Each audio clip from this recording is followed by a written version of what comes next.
e principalmente ter aquele momento de comunhão que a igreja precisa ter. Amém? Amados, eu queria que você abrisse a sua Bíblia agora no livro, na carta de Paulo a Romanos. Capítulo 8. Carta de Paulo a Romanos, capítulo 8, tá? Estamos vivendo a série, né? A mão que me sustenta. Nós falamos a mão que me sustenta salvando, a mão que me sustenta no domingo passado discipulando, e agora nós vamos tratar da mão que me sustenta glorificando, tá? E aí nós vamos aqui utilizar 3 lindos textos. Nós vamos começar a nossa exposição no texto direcionado de Paulo a Romanos. Vamos passar ali na carta de Paulo a Filipenses e vamos terminar a nossa pequena reflexão hoje na carta de Paulo a Timóteo. Como eu disse de manhã, eu vou tentar ser o mais rápido e objetivo com a igreja. Não somente porque eu gosto de uma pregação mais objetiva e que a gente possa levar para os nossos corações durante a semana aquilo que escutamos aqui. Mas também porque hoje temos ceia do Senhor. Então, a prioridade para a gente aqui, além da palavra, também é esse momento de ceia do Senhor. Então, eu queria que você fosse para Romanos. Capítulo 8, nós vamos ler do versículo 18 ao versículo 23.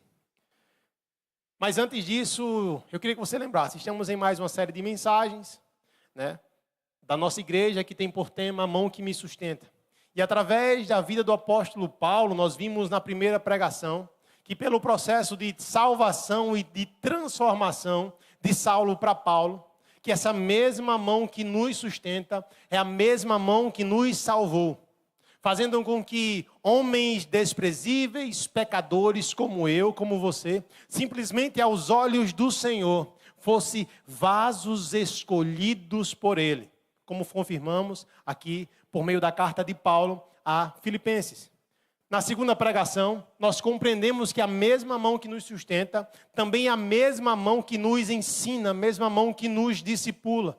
E aí nós aprendemos domingo passado com Stanley que o Cristo que se encontra ali, que encurrala Paulo em Damasco e o salva, é o mesmo Cristo que passa a partir daquele momento a moldar o caráter de Paulo, a formar o caráter de Paulo. Começa ali a fazer um processo de transformação, de santificação na vida de Paulo e o envia, tornando Paulo não simplesmente um dos maiores teólogos da história da igreja, mas também um dos maiores implantadores de igreja daquela época.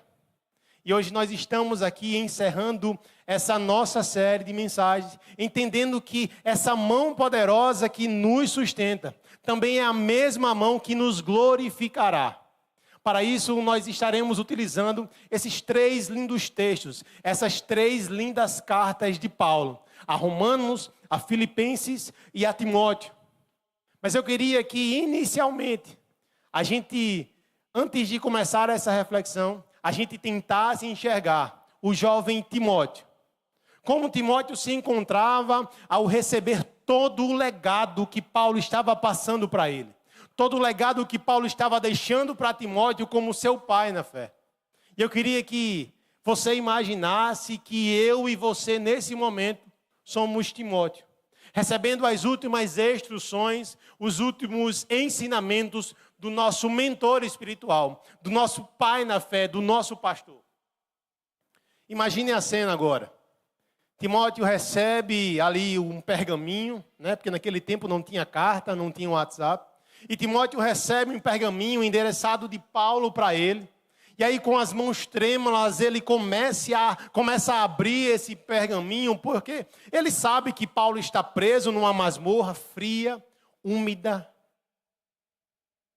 escura. E que naquele momento Paulo estava condenado à morte pelo imperador Nero. Provavelmente, queridos, aquelas seriam as últimas palavras de Paulo para Timóteo. Precisamos lembrar também que Timóteo era um jovem pastor que estava ali na igreja de Éfeso. E a igreja de Éfeso, naquele momento, estava passando por alguns momentos de conturbação. Não somente externos, com falsos profetas, com falsas religiões, mas internamente, com 2 irmãs que estavam ali meio que bagunçando as coisas dentro da igreja. Talvez Timóteo, naquele momento, estivesse cheio de medo. Timóteo, naquele momento, estava precisando simplesmente de direcionamento. Timóteo estava precisando de forças. Mas eu acho que, ao nosso ver, Paulo teria todos os motivos do mundo para desmotivar Timóteo com aquela carta. Simplesmente porque Paulo estava preso. E além de estar preso, Paulo estava sentenciado a morrer.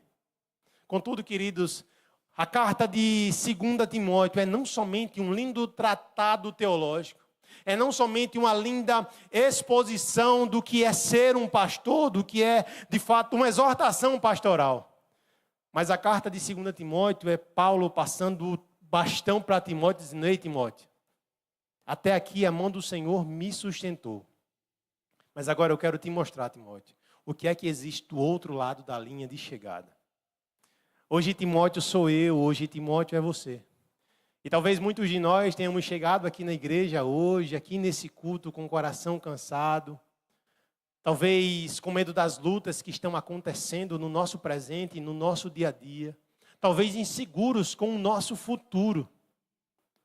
Mas o que o Senhor quer nos ensinar hoje, através dessa palavra, através desses 3 lindos textos, é que a mão que nos sustenta, não somente nos segura para sobrevivermos hoje, mas essa mão nos conduzirá até uma glória que nos será revelada. E essa glória está garantida. Isso é uma garantia. A nossa problemática hoje, queridos, é entender como Timóteo, e nós também, o que Timóteo e nós podemos aprender com essa despedida de Paulo. Nós vamos ver hoje 3 lições fundamentais sobre essa glória que nos é garantida. E aí eu queria que você, se quiser anotar, colocasse aí o primeiro ponto. O sofrimento do presente é o palco da glória futura. O sofrimento do presente é o palco da glória futura. Romanos capítulo 8, versículo 18 a 23, diz o seguinte: considero que os nossos sofrimentos atuais não podem ser comparados com a glória que em nós será revelada. A natureza criada aguarda com grande expectativas que os filhos de Deus sejam revelados. Pois ela foi submetida à inutilidade, não pela sua própria escolha, mas por causa da vontade daquele que a sujeitou. Na esperança de que a própria natureza criada seja libertada da escravidão, da decadência em que se encontra, recebendo a gloriosa liberdade dos filhos de Deus. Sabemos que toda a natureza criada geme até agora como em dores de parto. E não somente isso, mas nós mesmos que temos os primeiros frutos do Espírito, gememos interiormente, esperando ansiosamente nossa adoção como filhos, a redenção do nosso corpo. Vamos orar. Soberano eterno Deus e amado Pai, nós louvamos ao Senhor pela Tua palavra. Te agradecemos porque essa palavra chegou até nós e com ela a salvação. Te peço, Jesus, que o Senhor, nesta noite, fale aos nossos corações de maneira suave, sublime, mas também poderosa, Pai. Te peço, Jesus, que o Senhor retire do nosso meio tudo aquilo que possa tirar, Senhor, a nossa compreensão. Deus, tudo aquilo que possa tirar, Senhor, o nosso foco, o nosso direcionamento daquilo que o Senhor quer falar aos nossos corações. Que os nossos ouvidos estejam atentos, que os nossos olhos estejam atentos ao que o Senhor quer falar para nós. Enquanto a mim, Senhor, eu me coloco aqui enquanto pecador que sou, mas, Senhor, eu quero ser instrumento do Senhor nesta noite. Mais uma vez, Senhor, me usa para a honra e glória do Teu santo nome. Deus, eu me esvaziei de mim, o Senhor sabe disso. Eu falei para o Senhor, Pai, até que eu não queria. Mas, Senhor, não é sobre mim, é sobre o Senhor em mim, Pai. Então eu te peço, Senhor, que o Senhor me use enquanto Teu instrumento nesta noite, com muita humildade, mas também com muito poder em Tuas mãos. Para que o Teu nome, para que somente o Teu nome, Deus, seja glorificado neste lugar. Em nome do Pai, do Filho e do Espírito Santo. Amém, amém e amém. Irmãos, todos nós sabemos que a carta de Paulo a Romanos é tida por muitos cristãos, e a gente sempre fala isso também na faculdade, que a carta de Paulo a Romanos é tida como um mini curso de teologia. Não é por menos que Paulo é considerado um dos maiores teólogos da igreja. Porque na carta de Paulo a Romanos nós vemos temas que tratam sobre eleição, sobre predestinação, sobre justificação. Na carta de Paulo a Romanos nós entendemos que todos nós pecamos, somos pecadores, mas somos pecadores que fomos justificados pelo Senhor, fomos salvos e essa salvação veio de graça, favor imerecido. Mas não somente isso, a carta de Paulo a Romanos nos ensina também que nós temos uma glória que nos será revelada. E com isso, queridos, nós precisamos entender, através dessa carta, que existe um pequeno contraste. Contudo, nós precisamos entender que existe um pequeno contraste entre o sofrimento do presente e uma glória que nos será revelada. Mas para que nós possamos entender tudo isso, nós precisamos reajustar a nossa visão. Nós precisamos reajustar a forma que de fato entendemos tudo isso. Se olharmos para a vida de Paulo, nesse momento nós veremos uma vida marcada por sofrimento, uma vida marcada por prisões, por perseguições, por dores físicas, por escassez e por solidão. O próprio Paulo, ele fala isso quando escreve a 2 Coríntios capítulo 11. Eu acho que o próprio Stanley falou isso domingo passado, mas eu queria trazer novamente. Quando Paulo escreve a Coríntios, lá no capítulo 11, no versículo 23, ele diz o seguinte: são eles servos de Cristo, os falsos apóstolos, né? Estou fora de mim para falar dessa forma. Eu ainda mais. Trabalhei muito mais, fui encarcerado mais vezes, fui açoitado mais severamente e exposto à morte repetidas vezes. 5 vezes eu recebi dos judeus 39 açoites. 3 vezes fui golpeado com varas, 1 vez apedrejado. 3 vezes sofri naufrágio. Passei 1 noite e 1 dia exposto à fúria do mar. Estive continuamente viajando de uma parte à outra. Enfrentei perigos nos rios, perigos de assalto, perigo de compatriotas, perigos de gentios, perigos na cidade, perigos no deserto, perigos no mar e perigo dos falsos irmãos. Trabalhei arduamente. Muitas vezes fiquei sem dormir. Passei fome e sede. E muitas vezes fiquei em jejum. Suportei frio e suportei nudez. Talvez ao olhar esse sofrimento, tudo isso que Paulo passou, uma pergunta ecoasse no coração de Timóteo. E ao escutar isso agora, talvez uma pergunta ecoe no meu e no seu coração. Será que vale a pena? Será que vale a pena passar por tanto sofrimento? Será que vale a pena sentir tanta dor? Será que vale a pena me dedicar tanto a esse evangelho? Só que Paulo, ele nos responde com a matemática de Deus. E a matemática de Deus para Paulo é a seguinte: Paulo coloca de um lado da balança todo o sofrimento que ele passou, todas as dores que ele passou, todas as dores físicas, emocionais que ele passou, toda a escassez. E do outro lado da balança, ele coloca uma glória que lhe seria revelada, mas que lhe estava garantida. E sabe qual é o resultado para Paulo?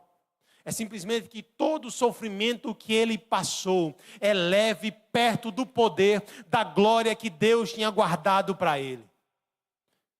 E a mesma coisa é para nós. Eu não sei o que você está passando, eu não sei o que você passou, eu não sei as suas dores, eu sei as minhas dores, eu sei os meus sofrimentos, eu sei as minhas angústias, mas eu queria lhe dizer nesta noite que as suas dores, as suas angústias, o seu sofrimento é leve perto do poder da glória que Deus tem guardado para você, tem guardado para mim. Na balança de Deus, queridos, o peso da glória futura sempre irá superar os sofrimentos do presente. O peso da glória futura sempre irá superar o peso das nossas dores no presente. Nós precisamos entender que o grande problema não é o sofrimento. O grande problema das nossas vidas não é as dores, mas é a forma como enxergamos tudo isso. Billy Graham nos diz que o sofrimento faz parte da condição humana e vem para todos nós. A chave de tudo isso é a forma como reagimos a esse sofrimento. Ou nos afastando de Deus, ou nos aproximando cada dia mais dele. Quando olhamos para as nossas dores, quando passamos a olhar para os nossos sofrimentos com os nossos olhos carnais, de fato, essas dores e esses sofrimentos parecem insuportáveis. Mas quando passamos a olhar essas dores e esses sofrimentos com os olhos espirituais, Nós passamos a compreender que essas dores e esse sofrimento, ela é temporária, ela tem prazo de validade, ela é pedagógica, é o Senhor nos ensinando alguma coisa, e ela é preparatória, porque simplesmente ela aponta para algo muito maior.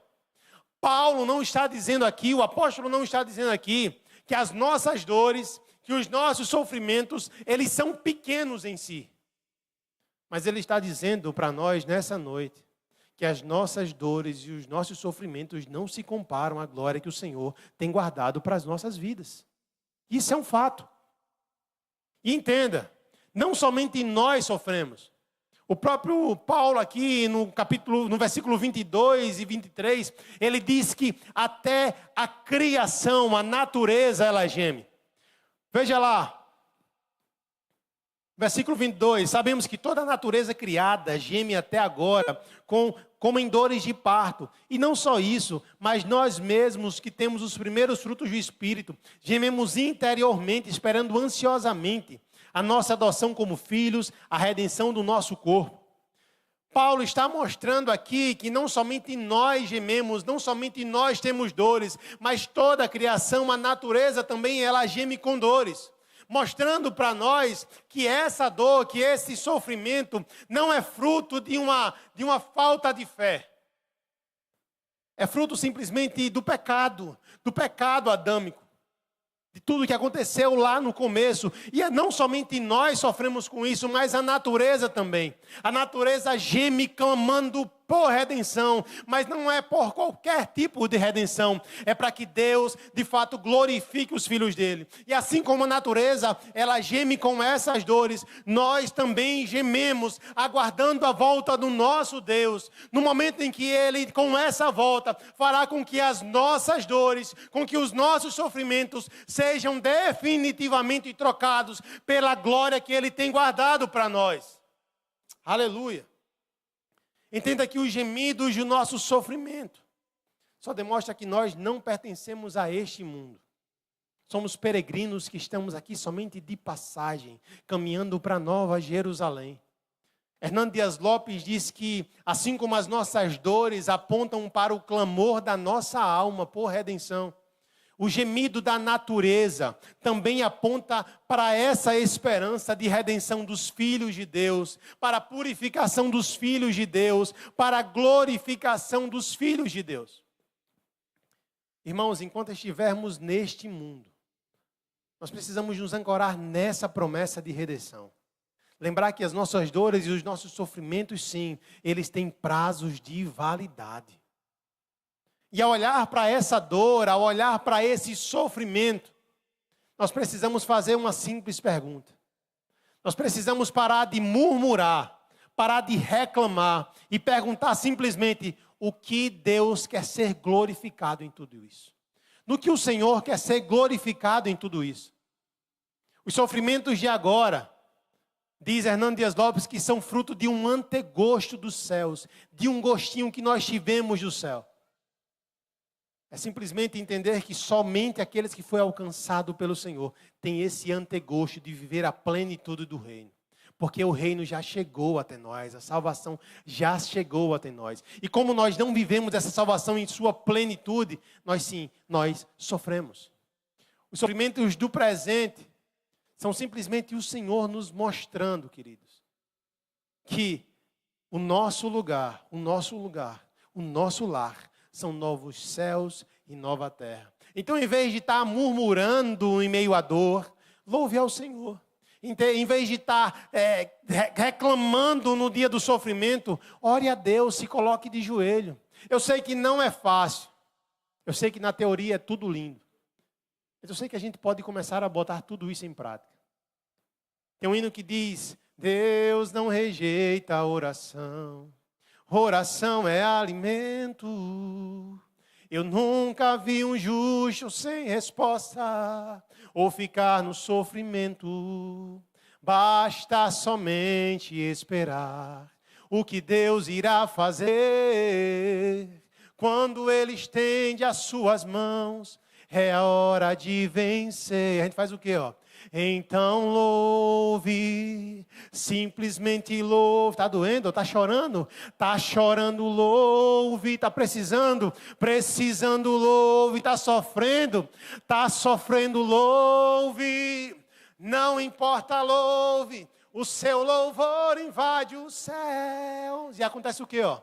Deus vai na frente, abrindo os caminhos, quebrando as correntes, tirando os espinhos, ordena aos anjos para contigo lutar. Ele abre as portas para ninguém mais fechar. Ele trabalha para quem nele confia, caminha contigo, de noite ou de dia. Erga as suas mãos, sua bênção chegou. Comece a cantar com muito louvor. Com muito louvor, com muito louvor, com muito louvor. Entenda, no momento de dor, deixe de murmurar, comece a louvar ao Senhor. Está sofrendo, louve ao Senhor. Está angustiado, louve ao Senhor. Uma vez eu escutei que o louvor, ele descompressa a alma. Está passando por pressão, louve ao Senhor, se derrame na presença dEle. O louvor é a melhor resposta para aquele que está sofrendo. O louvor é a melhor resposta para aquele que está gemendo. Para de murmurar, vamos parar de murmurar, de reclamar. Entender que o sofrimento faz parte do processo, mas que não é o fim das nossas vidas. Não é o ponto final das nossas vidas. As dores não são o ponto final da nossa história. Mas aí nós queremos agora partir para Filipenses. Eu queria que você abrisse a sua Bíblia agora em Filipenses capítulo 1. Filipenses capítulo 1. O segundo ponto que vamos tratar aqui é a definição de lucro, é a exaltação de Deus. Filipenses capítulo 1, versículo 20 a 23.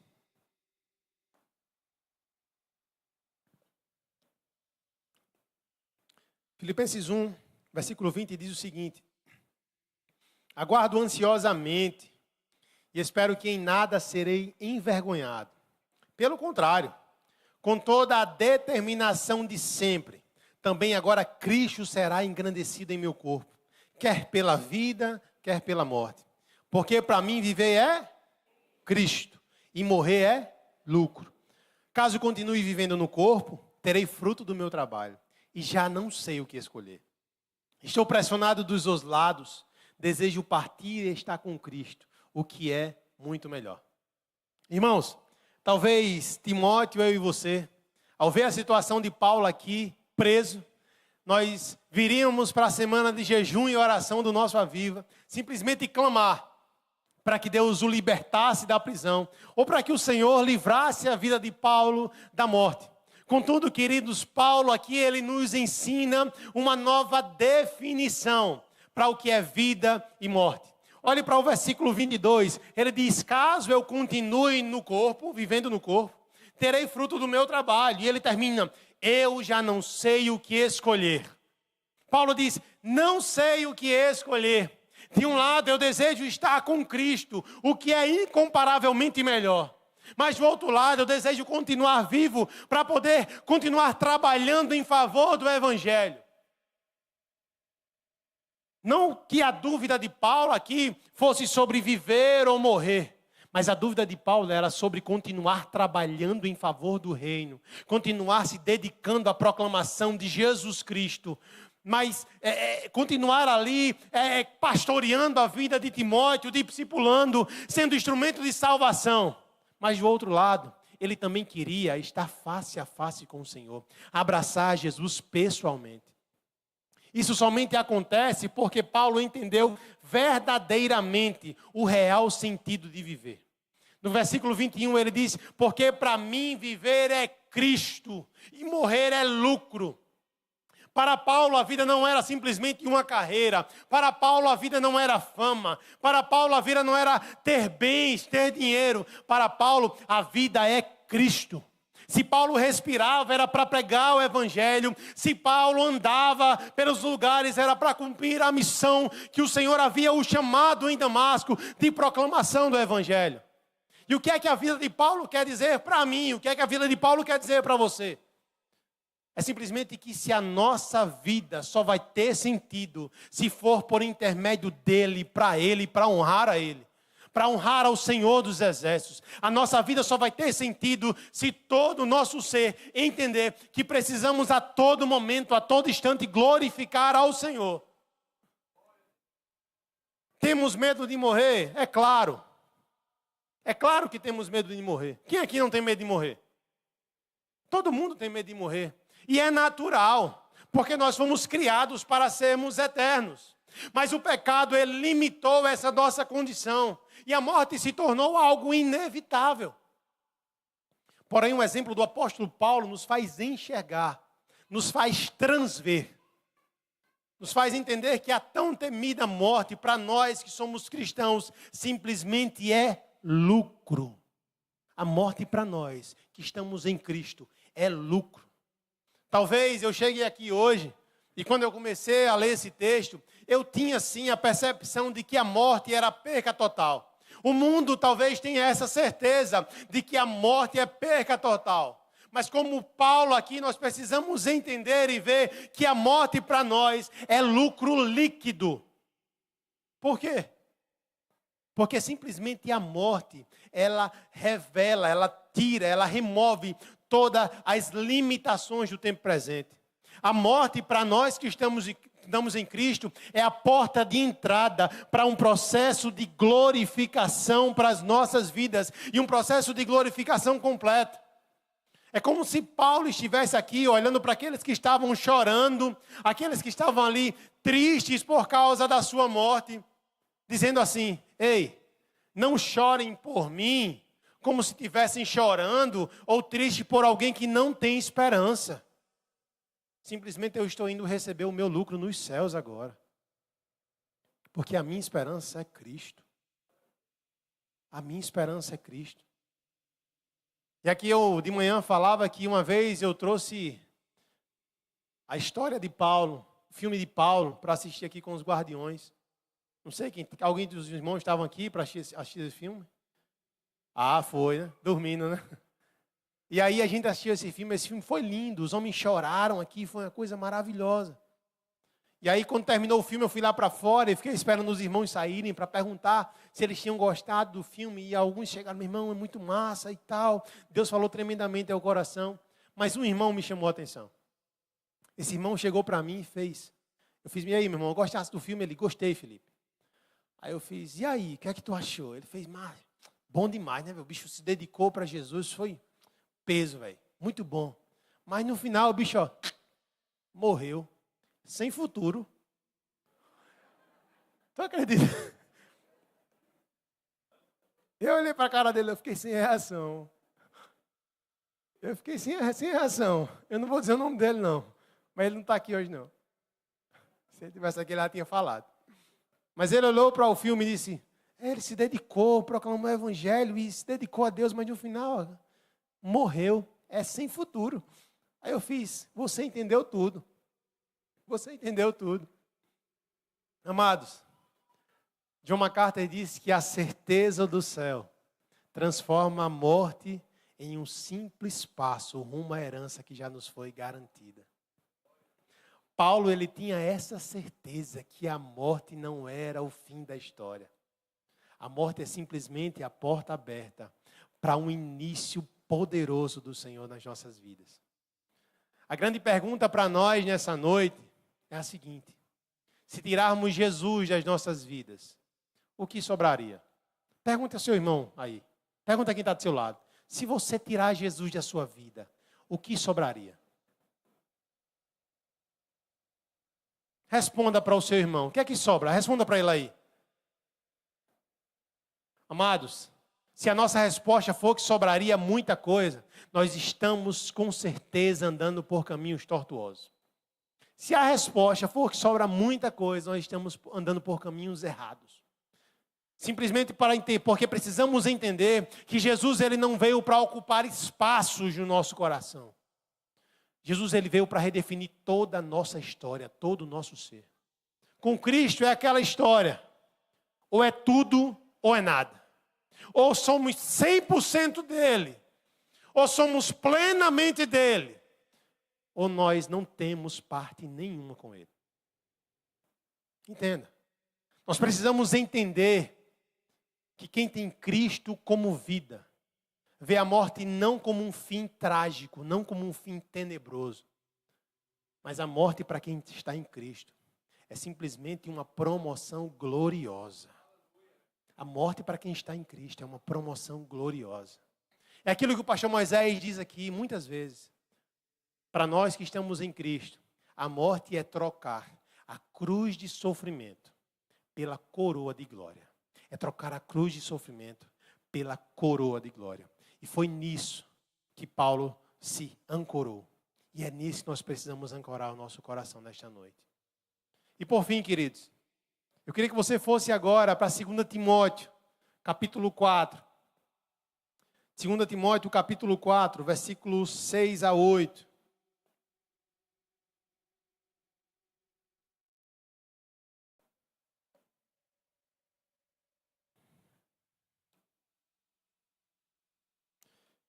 Segundo Timóteo capítulo 4, versículos 6 a 8 diz o seguinte: eu já estou sendo derramado como uma oferta de bebida ou oferta de libação.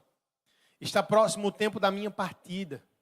Combati o bom combate, terminei a corrida e guardei a fé.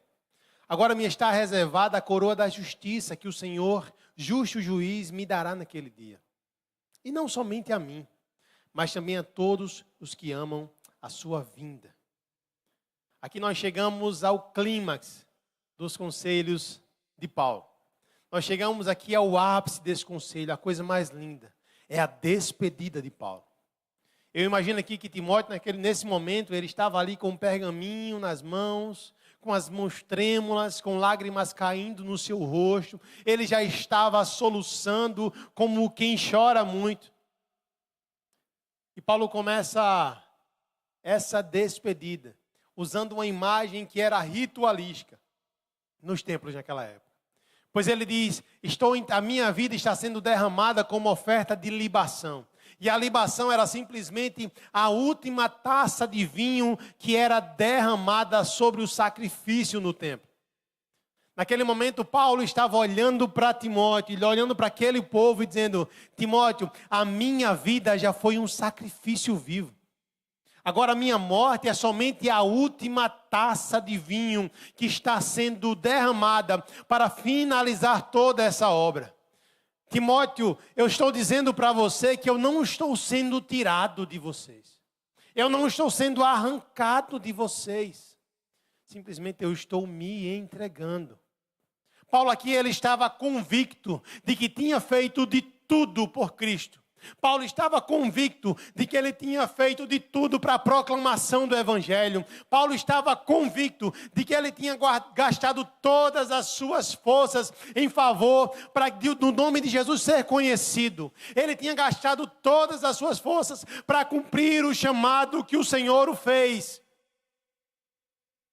E ele diz, eu combati um bom combate, eu completei a minha carreira, eu guardei a minha fé. Ele diz, eu combati o combate, eu não fugi das lutas, eu não retrocedi frente ao pecado, eu não retrocedi na guerra contra Satanás, eu completei a carreira, eu não parei no meio do caminho, eu não negligenciei, eu não me omiti, eu não procrastinei, e eu guardei a minha fé, eu não negociei o meu chamado em Damasco, mas simplesmente, enquanto eu respirava, o Senhor estava sobre mim e eu guardei a herança que o Senhor me deu.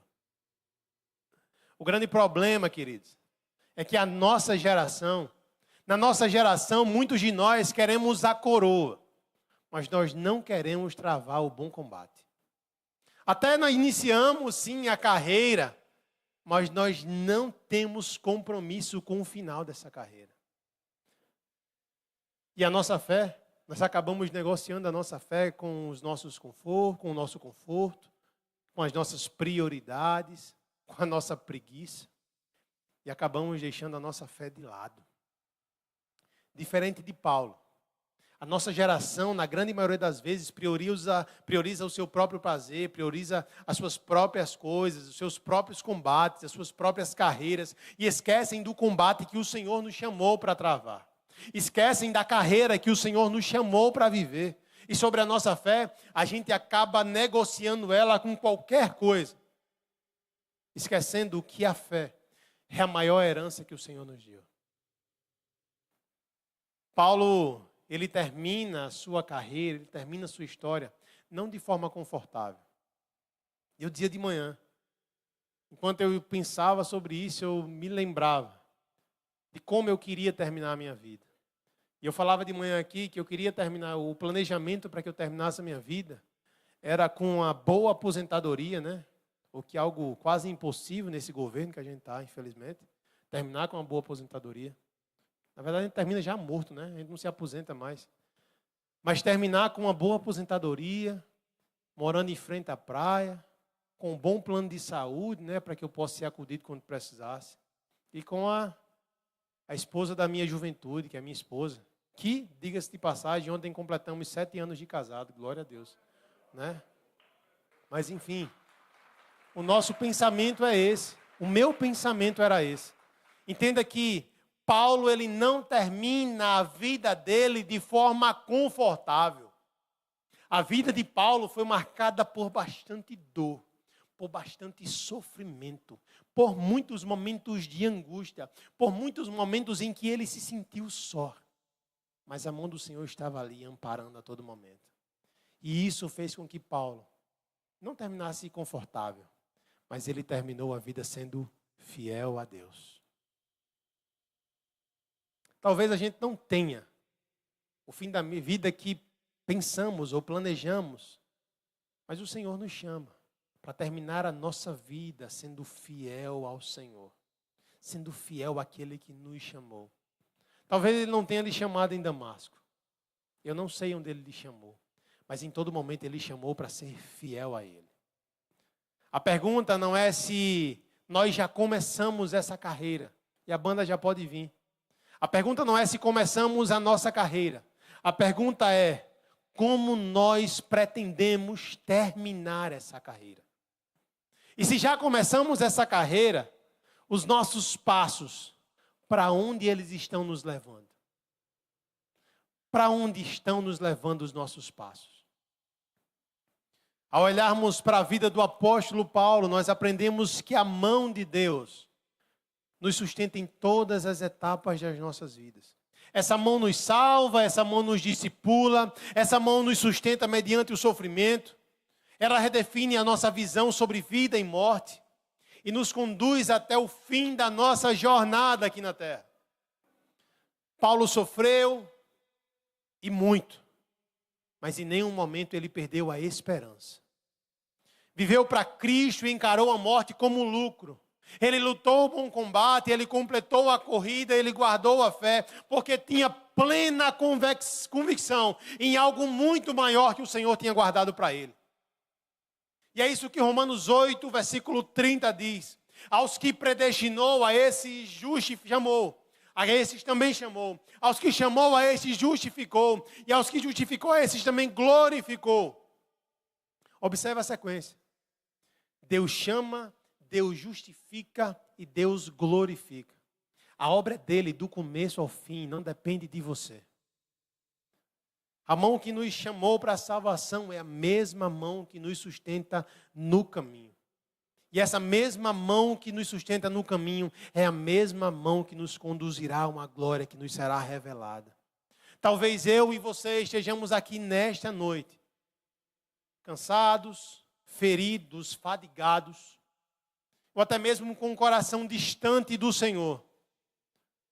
Mas a boa notícia, queridos, é que ainda há um chamado. A mão de Deus continua estendida para nos sustentar. Independente das suas dores, independente do que você está passando, independente da sua frieza, independente de como está o seu coração, a mão do Senhor continua estendida para nos sustentar. Eu queria que você levantasse agora. Entenda que em Cristo somente em Cristo a justificação. E para aqueles que permanecem nele, para aqueles que confiarem e permanecerem no Senhor, também há glória. Talvez você tenha chegado aqui ainda sem responder a esse chamado do Senhor. Ou talvez você já respondeu um dia, mas o seu coração se enfraqueceu e você não teve forças mais para andar. Mas nessa noite, a mão do Senhor continua estendida para você. O grande problema é que nós deixamos para amanhã o que nós podemos fazer hoje. Nós deixamos para amanhã uma decisão que precisa ser tomada hoje. Não adie. Não endureça o seu coração. Entrega a sua vida ao Senhor. Entrega a sua vida a Jesus. Confie na mão que salva, que sustenta e na mão que glorifica. A nossa alegria é que essa mão continue estendida. E a pergunta é se nós vamos segurá-la hoje. Eu quero fazer 3 convites.